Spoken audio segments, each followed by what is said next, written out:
be crazy if characters really were like that in real life in our books. The worlds that writers create are actually real to the characters inside the books, and they're really living their actual lives in the shadows of the books. Wouldn't that be crazy? All right, my son's coming in, so I'm gonna need a minute to let him come in with all that noise. Hey, son. And yes, I'm recording. I'm gonna put that in there. What's good, K-Drama crew? This your girl KC Michelle with another episode of What Did I Just Watch? And for today's episode, we're going to discuss Extraordinary You, a 32 episode K-drama. It's going to take you about 16 hours to complete because each episode is about 30 minutes long. It stars EJ Wook as Baek, Kim Hyun Yoon as Moon Dan Oh, and Rowoon as Haru. Now this series takes place in the world of a manhwa, where the characters continue acting outside of the book. It's kind of like a Korean Wreck-It Ralph. You know how you had the games, and then outside of the games they had their own little world. Now the big difference is in Wreck-It Ralph, everybody was self-aware, whereas in this show, not all of the characters are self-aware. So at some point, Dano becomes self-aware. She's okay with being inside of a comic book, but what she wasn't okay with being was a side character. She was not happy with that. And she definitely was not happy with the fact that as this side character, she has a medical condition where she could die at any minute. And she for sure was not happy with the choice of boyfriend that she had. This dude that has been by her side since she was a little kid, but he's really a jerk, and that's Baek Hyun. So once she comes to realization that she's given side character energy, she decides to change the story by any means necessary. But unfortunately, she's unable to do anything about it until this mysterious character shows up. And she notices that when this classmate comes into the stage, she sees little minor changes than what was actually supposed to happen. And it causes her to think, well, maybe I can use this person to help change my destiny. So she gives this character a name, Haru, and she convinces this character to help her change everything about her life. So he convinces him to help her become the main character of the story so that she can stop being Baek Hyun's girlfriend and she can get rid of her medical condition. But the problem is, every time she makes a change, it has an unintended consequence. So this relationship isn't being outed, but another one is, because someone's relationship has to be outed. Regardless of who was supposed to say it, the lines still need to be said by somebody.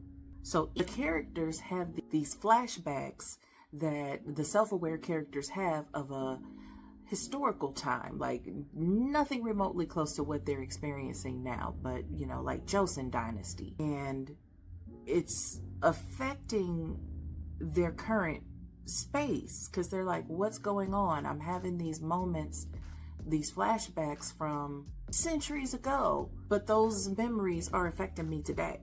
So when it comes out that the self-aware characters were all part of a period comic as well, this sort of helplessness starts to overcome them, especially Dano.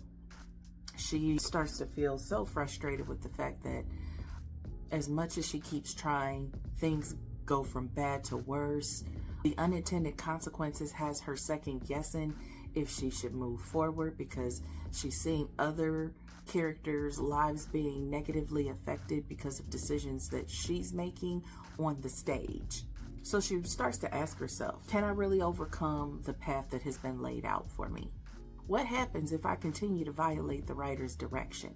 And then once a new character becomes self-aware, how does that affect their lives in the shadow? Now, I like this series because number one, they were 30-minute episodes. So for me, it's like, ooh, I can get up and get a drink of water or grab a snack or use the bathroom. And listen, I know I can do that anyway, but I don't like to stop a show to get up and do something. I like to end it when the show ends. So as much as possible, I try not to interrupt the show. So having 30-minute episodes as opposed to hour and a half, even 2-hour episodes, I really hope more K-dramas follow this format and give us 30-minute episodes. I know it ain't gonna happen all the time, but the shorter they are, the better it is for me. It gives me a little break. I also like the concept of the characters becoming self-aware within their world and realizing that they didn't have any control over their destiny, yet still wanting to have that control, and how that pushed them to go against the writer. Wouldn't it be crazy if characters really were like that in real life in our books? The worlds that writers create are actually real to the characters inside the books, and they're really living their actual lives in the shadows of the books. Wouldn't that be crazy? Now, I'm a Trekkie, so these kinds of things aren't foreign to me. So it would be really cool if that was something that was real, and just stuff that I think about. Another thing, all right, my son's coming in, so I'm gonna need a minute to let him come in with all that noise. Hey, son. And yes, I'm recording. I'm recording. I'm gonna put that in there. And what I would love to see is a spin-off of this from the writer's perspective. You imagine the writer taking the story in a certain direction, expecting certain characters to do specific things, and then when they go back to their story, they're like, wait, what just happened here? So I'm really curious what that would look like from the writer's perspective. You know, it don't have to be a whole nother K-drama, just a couple of episodes like that one K-drama that came out a few months ago where they created like a 2 or 3 episode spinoff. I'm gonna put it right here because I don't remember what it was called. Now, this story does require that you pay some attention because you got to understand, you've got this world, you've got the historical world, you've got the shadows, you've got the stage, you've got characters becoming self-aware. So with this story, you do have to pay some attention to what's going on, or you're going to miss out on some important detail that's going to confuse you. If you're not a K-drama watcher that's into high school stories or watching characters that are supposed to be teenagers, then this story is not for you, because the majority of this setting, they are all high school seniors. I also wouldn't recommend this show if you're the type of person that needs to have answers to everything. Like, the canon has to be exact. You gotta know exactly what's going on here, here, and here, have all your questions answered. It's not gonna happen here. I still have questions about certain things, and when I go back to watch it a second time, I might get some of the answers, but I don't think I'm gonna get all of them. And I'm okay with that.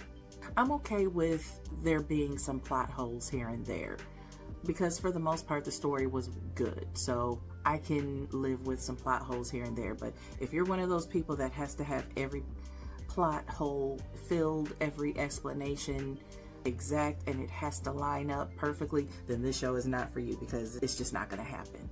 But if you're okay, you're spending your mind a little bit, looking at this series from the perspective of the characters inside the novel, then I highly recommend this for you. I enjoyed the series, and I'll enjoy it when I watch it again a second time. So, as always, if you like this content and you want to see more, you know what you got to do.